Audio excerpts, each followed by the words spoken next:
죽음의 요동함을 영원히 허락지 아니하시도다. 하나님, 그렇습니다. 오늘도 이 새벽에 주님 옆에 우리의 짐을 내려놓으러 나왔습니다. 주님, 기도할 때 응답하여 주시옵소서. 말씀할 때 하나님의 뜻을 보여 주시옵소서.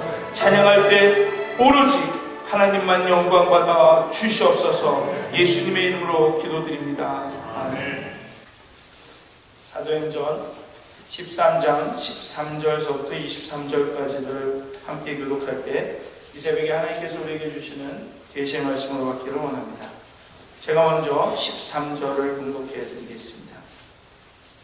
바울과 및 동행하는 사람들이 바고에서 배 타고 밤빌리아에 있는 버가에 이르니 요한은 그들에게서 떠나 예루살렘으로 돌아가고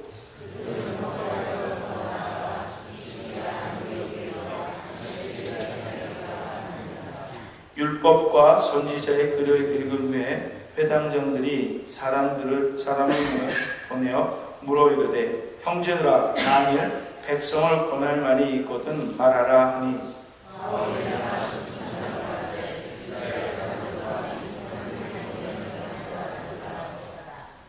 이 이스라엘 백성의 하나님이 우리 조상들을 택하시고 애굽 땅에서 나그네 된 그 백성을 높여 큰 권능으로 인도하여 내사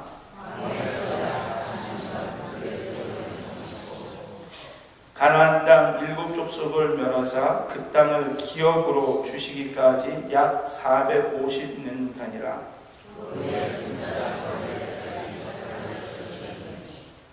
그 후에 그들이 왕을 구하거늘 하나님이 베냐민 지파 사람 기스의 아들 사울을 40년간 주셨다가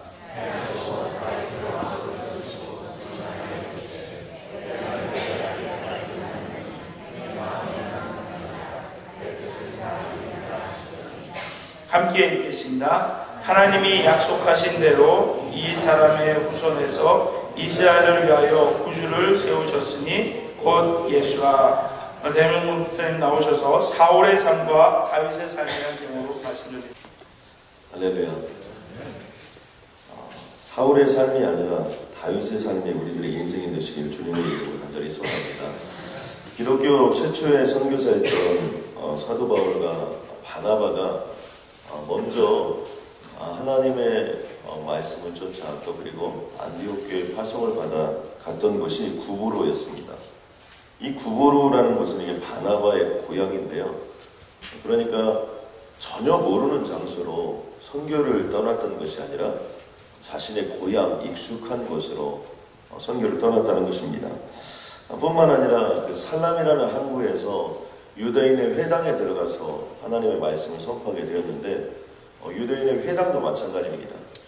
이 회당이라는 것은 시나고게 그래서 보통 마을 회관 같은, 그래서 유대인들은 항상 어떤 그런 마을 회관 같은 그런 곳에서 모여서 또 예배도 드리고 여러 가지를 했는데 바로 그곳에서 하나님의 말씀을 선포했다는 거죠.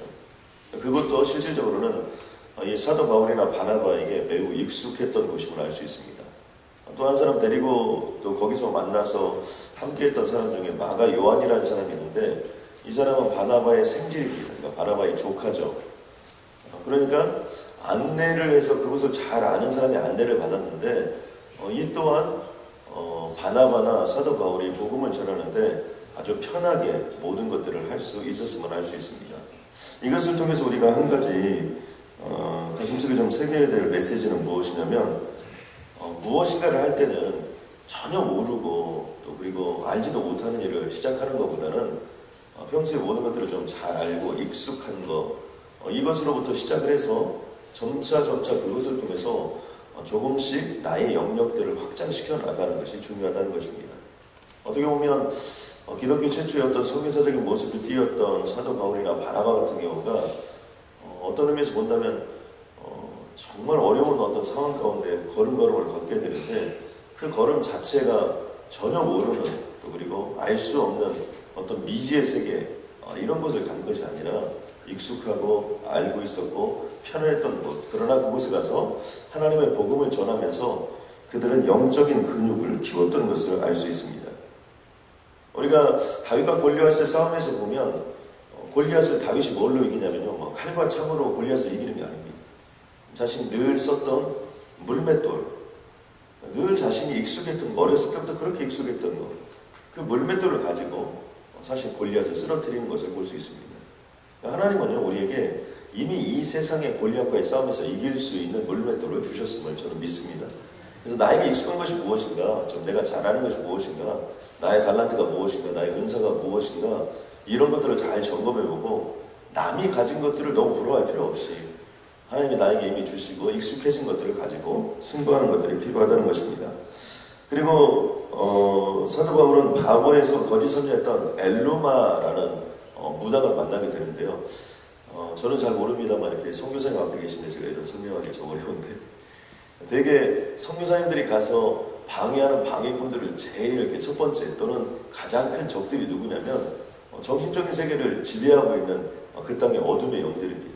그러니까 여기서 뭐 무당이고 또 마술사고 어떤 정치적인 어떤 여러 가지 것들을 가지고 있는 사람들, 그러니까 그런 사람들이 결국에는 방해꾼들이에요. 여기도 마찬가지예요. 총독 서기오 바울에게 복음을 전하려고 하는데 그것을 방해하는 것은 박수 엘루마였다는 겁니다. 무당이었죠, 당시. 마술을 부리기도 하고 쇼를 하는 어떤 그런 사람이었는데요. 그러자 어떻게 사도 바울이 이 무당을 제압하고 총독 서기오 바울에게 하나님의 복음을 전하게 되었냐면 두 가지로 볼 수 있는데, 하나는 성령 충만했다는 거예요. 그러니까 본질은 똑같아요. 그러니까 기본은 똑같습니다. 이 시대도 마찬가지예요. 우리가 살아가는데 우리를 방해하는 방해꾼, 또 우리를 정신적으로 힘들게 하는 모든 것들, 우리 인생을 막히게 하는 것들, 그런 것들을 극복하고 이겨내는 길은 뭡니까? 성령 충만. 저는 오늘 이 자리에 참석한 모든 분들이 성령 충만하시길 주님의 이름으로 간절히 소원합니다. 또 한 가지는 성령 충만했을 뿐만 아니라 그것을 가지고 담대하게, 아주 담대하게 그 적을 쫓아내버렸다는 거예요. 대적했다는 거죠. 말씀 속에 보면 이렇게 되어 있습니다. 모든 거짓과 악행이 가득한 자여, 마귀의 자식이여, 모든 의의 원수여, 주의 바른 길을 굽게 하기를 그치지 아니하겠느냐. 10절 말씀에 보면 그런 말씀이 나와 있습니다. 그러니까 담대하게 이렇게 해서는 안 된다라고 선포해버리는 거죠. 그리고 절대로 그런 삶을 살아서는 안 된다 이렇게 선포하고 거기서 끝나는 것이 아니라, 한 가지 더 중요한 사실은, 보라 이제 주의 손이 내 위에 있으니 내가 맹인이 되어 얼마 동안 보지 못하리라. 사실 이 경험은 누가 했던 겁니까? 사도 바울이 다메섹 도상에서 예수 그리스도를 만나고 그 강한 빛 때문에, 또 그리고 주님을 만난 충격 때문에 그가 눈이 뭐라고 그랬던 그 사건인데, 오늘 이 박수 엘리마가 오히려 하나님의 일을 방해하니까 내가 맹인이 되리라 이렇게 선포했거든요. 여기서 우리가 한 가지 알 수 있는 건 뭡니까? 그런 맹인이 되었습니다, 실제로. 그것은 뭐냐면, 성령 충만한 것은 어떤 필링이 아니라 뭐 느낌이 좋다 이런 거 아니에요. 성령 충만하면 복음의 실체입니다. 아멘입니까? 우리의 삶 속에서 그대로 나타나는 거예요. 그런 기적이 나타나고 능력이 나타나고 권능이 나타나고 역사가 나타나는 거, 바로 그게 성령 충만의 모습이라는 거예요. 그래서 우리는 어떤 필링을 붙잡거나 또 어떤 감동이 왔다 뭐 이런 걸 붙잡고 신앙생활하는 것이 아니라, 살아 역사하시는 하나님의 말씀, 그리고 그 말씀이 운동력이 있고 정말 복음의 실제로 나타나는 모습이라는 겁니다. 결국 어떻게 됐습니까? 그 모습을 보고 깜짝 놀라서 총독 서기오 바울이 주님을 믿게 되었다는 것입니다. 그리고 이제 바울과 그 일행이 바보에서 배를 타고 밤빌리아라는 곳에 버가까지 갑니다. 그리고 그곳에서 마가 요한은 예루살렘으로 이제 다 돌아가게 되고요. 다시 그 버가에서 비시디아 안디옥까지 이렇게 가게 됩니다.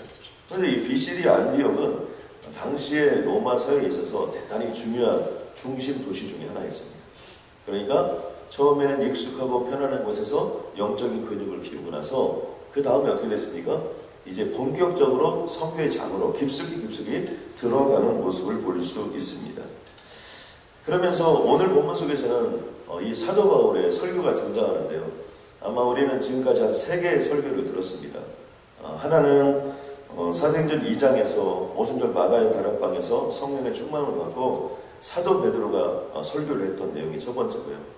또 하나는 사도행전 7장에서 스데반이 하나님의 말씀을 선포했던 내용이 나오고요. 그리고 오늘 13장에서 이 사도 바울의 설교가 이렇게 등장합니다. 그런데 초대교회의 설교, 어떻게 보면 성령이 가장 충만했을 때 전해진 설교에 중요한 포인트들이 있습니다.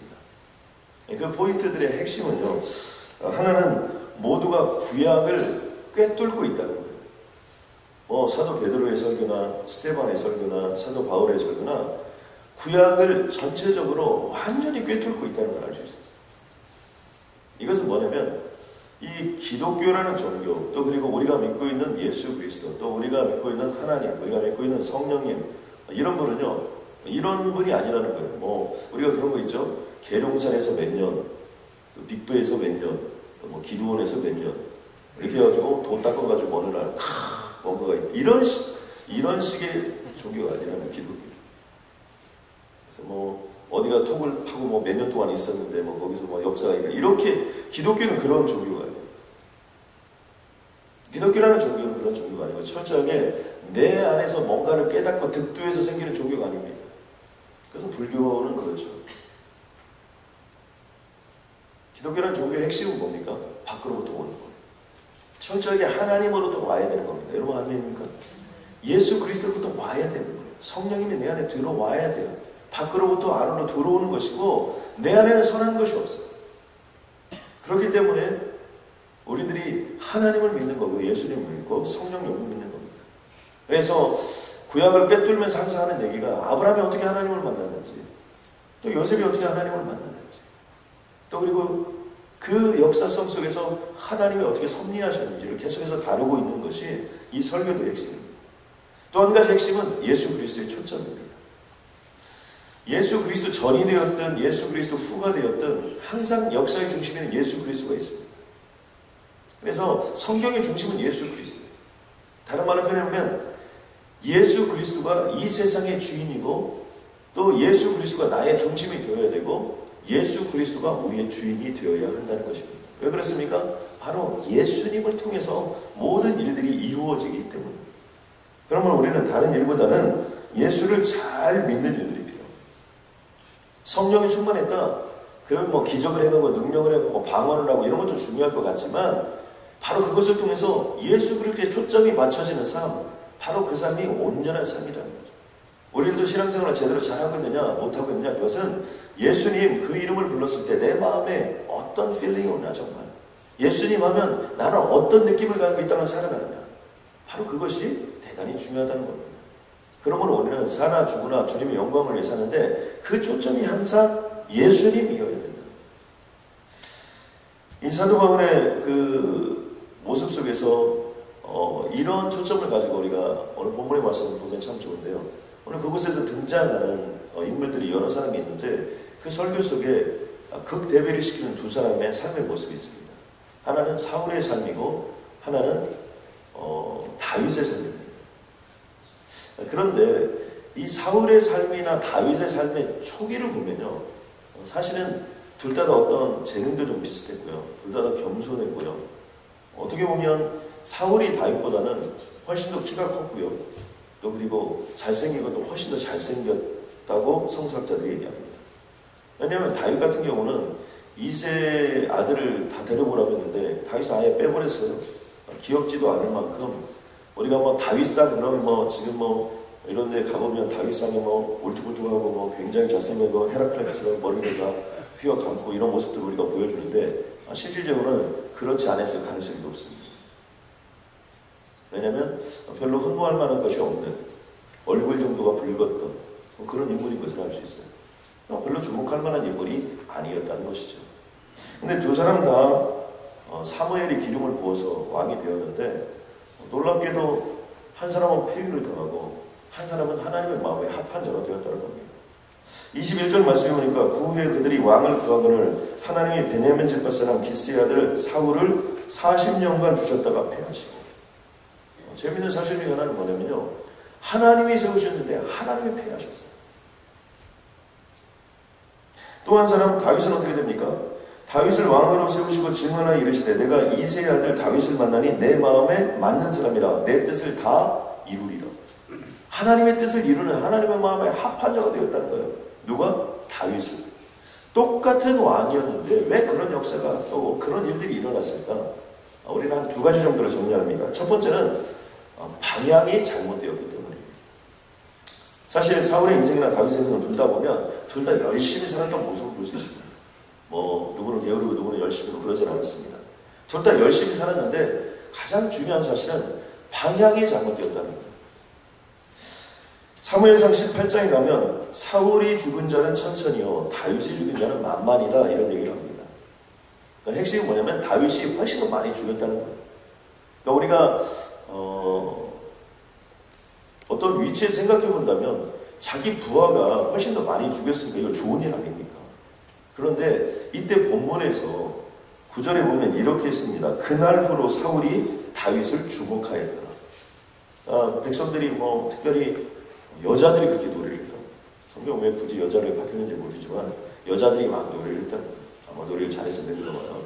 그런데 여자들이 그렇게 노래를 부르니까 사울이 그때부터 다윗에 대해서 주목하였다. 그런데 이 주목이라는 단어가 히브리어 원문에 보면 아반이라는 단어를 썼는데요. 이 아반이라는 단어는 젤러스한 겁니다. 아주 질투에 차서 또 분노에 차서 이렇게 했다는 거죠. 그러니까 그때부터 어떻게 되셨습니까? 그때부터 사울의 인생이 추락하게 됩니다. 그때부터 자꾸 다윗에 대해서 자신이 비교하고 또 그리고 다윗에 대해서 신경 쓰고 또 결국에는 다윗을 잡아 죽이려고 하고 시간이 가면 갈수록 그런 일들에 몰두하게 됐는데 그 방향이 잘못됐다는 거예요. 하나님이 세우신 사람인데 그 다윗을 잡아 죽이려고 하면 할수록 어떻게 됐습니까? 사울의 인생은 점점 추락하게 됩니다. 그리고 결국에는 만신창이가 된 것을 알 수 있습니다. 그러므로 우리가 여기서 얻을 수 있는 교훈은 무엇이냐면 우리가 열심히 사는 것보다 더 중요한 것이 방향을 잘 선정해야 된다. 대개는요 이렇게 잘못하는 사람들이 더 열심히 하는 경우가 많습니다. 교회에서도 이렇게 보면요 뭔가 이렇게 잘못한 사람들이 막 더 열심히 해요. 왜냐면 잘못을 커버하려고. 근데 방향이 잘못돼가지고 어떻게 돼요? 가면 갈수록 더 어려워지는 경우도 종종 있습니다. 그래서 우리가 여기서 우리가 생각해보면 이 방향이라는 것이 대단히 중요하다는 거죠. 다윗은 어땠는가? 다윗은 사도행전 13장 36절에 보면 다윗의 일생을 이렇게 표현합니다. 다윗은 당시에 하나님의 뜻을 쫓아 섬기다. 여기 하나님의 뜻, 이것을 영어에 보면 God's purpose라는 단어를 씁니다. 그러니까 다윗의 한평생은 뭐예요? 하나님의 목적, 하나님의 꿈, 또 하나님의 것, 그것을 향하여 한평생 동안 섬겼다. 그리고 그것을 통해서 삶을 살았기 때문에 다윗의 인생은 가면 갈수록 더 파워풀하고 능력 있게 되었다는 것을 알 수 있습니다. 바람이 붑니다, 여러분. 근데 배가 어디로 갈지는 돛의 방향이 결정을 하는 겁니다. 돛을 내가 어느 쪽으로 다 놨느냐, 이것이 역사를 일으키게 되는 것이죠. 그러므로 우리들이 필요한 것이 무엇입니까? 열심히 사는 것도 중요하지만 늘 좀 점검해야 될 일이 내가 제대로 좀 방향을 잡고 가는 것인가, 또 그리고 내가 제대로 된 열심으로 향해 가는 것인가, 이런 부분들이 대단히 중요하다는 것입니다. 우리는 열심히만 살면 되지, 이것이 은연중에 우리한테 있습니다. 내가 열심히 살다 보면 어떻게 되겠지, 이렇게 그게 은연중에 우리에게 있어요. 그러나 이 사울의 삶과 다윗의 삶을 비교해보면 절대 열심히만 살아서는 안 된다는 거예요. 열심히 사는 것도 중요하고 신실한 자세이긴 하지만 그것을 하기 전에 방향을 늘 결정을 해야 된다는 거예요. 내가 무슨 말을 할 때도 어떤 행동을 할 때도 내가 이거 제대로 된 방향, 하나님의 뜻을 쫓아서 내가 가고 있는가, 이것이 더 중요하다는 겁니다. 또 하나는 그 사울과 다윗의 삶을 차이가 나게 했던 결정적인 것은 뭐냐면 고난이라는 것. 보통 우리가 광야 대학이라고 얘기하는데요. 이 사울의 삶은 왕이 되었고 또 그리고 한 2년 때까지는 너무나 잘했습니다. 근데 2년 이후부터 그의 삶이 무너지기 시작했다는 거죠. 그러니까 보통 사람이 아무리 열심히 해도 한 2년 가면 다 지치게 되어 있다 그런 거예요. 난 2년 정도 가보면 그 사람이 어떤 사람인지 알고 있습니다. 그러니까 한 3년 정도 가면 다 이해가 됩니다. 여기 한 3년 동안 동부사랑교회 역사가 한 3년 10개월 정도밖에 안 되기 때문에 한 3년 정도 교회를 다니신 분들은 제가 어떤 사람인지 알고 저도 여러분이 어떤 사람인지 대충은 압니다. 깊이는 알 수 없죠. 우리 같이 살아본 적이 별로 없기 때문에. 그러나 우리가 대충 이 사람은 이런 사람이다 하면 대충 맞아요. 그런데 어떻게 해야만이 우리가 계속해서 기복이가 충실하면서 승리하는 삶을 살아갈 수 있느냐? 그것은요, 고난을 통과해보면 알 수 있어요. 그래서 마지막에 힘들고 어려웠을 때 사람의 모습을 보면 그 사람의 본래의 모습이다, 우리가 이렇게 얘기하는 것처럼 바로 그런 겁니다. 특별히 사울은요, 급작스럽게 스카웃이 돼서 왕이 됐습니다. 그러다 보니까 이 고난을 통과할 기회가 별로 없었습니다. 또 왕이 되자마자 블레셋과의 전쟁이 많았기 때문에 국력을 많이 소모했고 에너지를 많이 썼어요. 그렇다고 자기 자신을 절차탕마 갈고 닦는데 보낼 시간이 없었던 것은 아닙니다. 뭐 좋은 멘토를 찾을 수도 있었고요. 또 좋은 만남들을 통해서 얼마든지 자기 자신을 연마하고 갈고 닦을 수 있는데 실질적으로 사울은 그렇지 않았습니다. 그리고 이 사울이 다윗에게 질투함으로써 생겨난 유아틱한 모습이 두 가지가 등장하는데, 하나는 조급함과 또 하나는 경쟁의식입니다. 사람을 몰락시키는 것 중에 하나가 뭐냐면 조급함이 사람을 몰락시킵니다. 여러분, 기본이 천국인 줄 여러분 믿으시기 바랍니다. 서두를 필요가 없어요. 때로는 우리가 서둘러야 되지만 일이 잘 안 돼도 너무 조급하게 결론을 내릴 필요 없습니다. 또 하나는 지나친 경쟁의식입니다. 끊임없이 지나친 경쟁의식을 추구하다 보니까 마음이 조급해지고, 그러다 보니까 이 사울이 저지른 실수는 뭐예요? 사무엘이 하나님께 올려드려야 될 제사를 자기 마음대로 자기가 올려드립니다. 제사를 올려드린 이유는 뭐예요? 그것은 하나님의 이 전쟁의 주인이십니다. 주님께서 이 전쟁의 승리를 이끌어 주시옵소서 라고 기도하는 것인데, 사울이 먼저 제사를 드렸던 것은 골리앗이 너무 무서우니까, 또 그리고 블레셋이 너무 강하니까 이 사울의 병사들이 어떻게 돼요? 제사 드리는 사무엘도 오지 않으니까 점점 군인들이 도망을 가는 겁니다. 그 문제를 해결하기 위해서 먼저 사람들의 눈치를 보고 제사를 올려드렸던 거죠. 그러니까 우리 인생은 언제 몰락하냐면요, 사람이 두려워질 때, 또 그리고 사람이 나에게 어떤 푸시를 가했을 때 그거에 우리의 태도를 보면 우리가 알 수 있어요. 그런데 반면에 다윗은 어땠습니까? 다윗은 본인이 왕이 되겠다고 한 것도 아니에요. 사무엘에 와서 언제 어느 날 와가지고 머리에다 기름 부어주었는데, 그때부터 왕이 되겠다고 하면서부터, 또 그리고 사울 왕에게 시기를 받으면서부터 그의 인생은 처절하게 도망다니는 인생을 살았습니다. 적어도 성서학자들에 따르면 10년이 넘는 세월 동안 그런 도망자의 삶을 살았습니다. 그 도망다니면서 별짓을 다 했어요. 먹어서도 안 되는 음식도 먹었고요. 또 살기 위해서 미친 짓도 했고요. 또 그리고 정치적인, 또 그리고 사회에서 버림받았던 사람들은 아들만 구해가서 그 사람들과 함께 유숙하기도 했고요. 그런데 이러한 다윗이 그러한 광야의 삶을 살면서 이 뼛속에, 아니 그리고 영혼과 골수 속에 한 가지 뿌리 박힌 게 있어요. 그것은 뭐냐면 하나님이 아니면 나를 지켜줄 자가 없다는 거예요. 그게 그의 광야였어요. 여러분 생각해 보세요. 10여 년 이상 동안 하나님은 아팠다고 생각해 보세요. 10여 년 이상 동안 내가 계속해서 망했다고 생각해 보세요. 10여 년 이상 동안 내가 불법 체류자가 돼서 도망다녔다고 생각해 보세요. 누가 나를 돕겠습니까? 처음에 형편이 좋고 이렇고 저렇고 할 때는 사람들의 도움도 있고 이럴 수 있지만, 나중에 다윗이 도망다니고 또 도망다니고 보니까 이 세상에 믿을 사람이 아무도 없는 거예요. 사울은 그를 죽이려고 계속해서 특공대를 조직하고 계속해서 쫓아오죠. 그런 그 삶 속에서 아무도, nothing, 이 세상에 아무도 나를 구할 자가 없고 오직 나를 구할 자는 하나님뿐입니다. 그러면서 자신의 삶을 늘 하나님께 드렸어요. 결론적으로 보면 사울의 실수나 다윗의 실수를 보면, 성경에 기록된 것만 보면 다윗 왕의 실수가 훨씬 더 많아요. 잘못도 훨씬 더 큰 잘못도 많이 했습니다. 왜 하나님께서는 사울을 마음에 합한 자로 하지 않고 다윗을 마음에 합한 자로 했느냐? 그것은 마음의 중심이 끊임없이 하나님께 있었고, 잘못을 해도 어떻게 돼요? 잘못해도 하나님 아버지 저 잘못했습니다. 주님 나를 붙잡아 주시옵소서. 이렇게 기도하고 나아가는 거예요.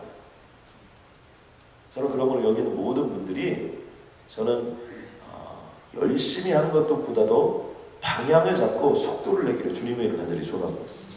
또 한 가지는 이 광야, 고난, 여러분 가운데 어려움이 있고 힘든 분들이 있는 것은 하나님이 다윗을 만들려고 했습니다. 그리고 그 광야에서 오직 주님 한 번만 붙잡고 주님의 이름으로 나아가면 반드시 다윗의 인생이 우리의 인생이 될 줄로 믿습니다.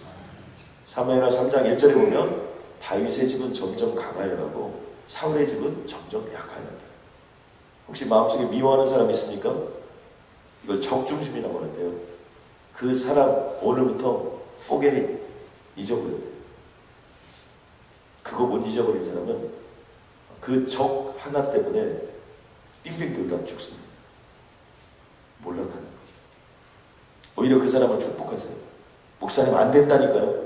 괜찮아요. 이렇게 기도하세요. 주님, 저 이 사람 있는 거 절대로 할 수 없는데 그냥 잊으라니까 있습니다. 나 이 사람 축복하는 거 죽었다 깨어나도 나는 못하는데 주님이 축복하라고 하시니 내가 주님의 이름으로 축복합니다.